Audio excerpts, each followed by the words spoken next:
Amunisi granat Rusia terekam berjatuhan hingga meledak di dalam parit yang dihuni tentara Ukraina. Rekamannya beredar di Telegram pada Senin 11 November 2024 kemarin. Dalam keterangan unggahan disebutkan inilah momen penghancuran posisi tentara angkatan bersenjata Ukraina di daerah Chasiv. Operator drone penjaga memisahkan detasemen pasukan khusus Hunter dari tentara pengawal ke-51 angkatan bersenjata Rusia secara efektif menggunakan amunisi yang dijatuhkan untuk menghancurkan posisi angkatan bersenjata Ukraina di daerah Chasiv.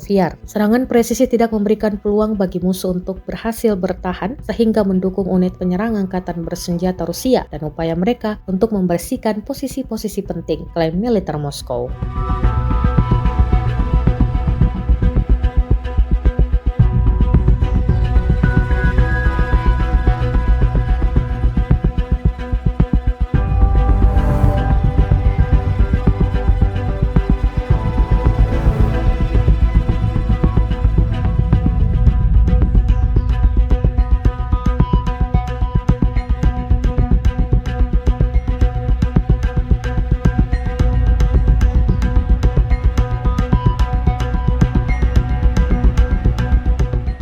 Download Tribun X sekarang, menghadirkan lokal menjadi Indonesia.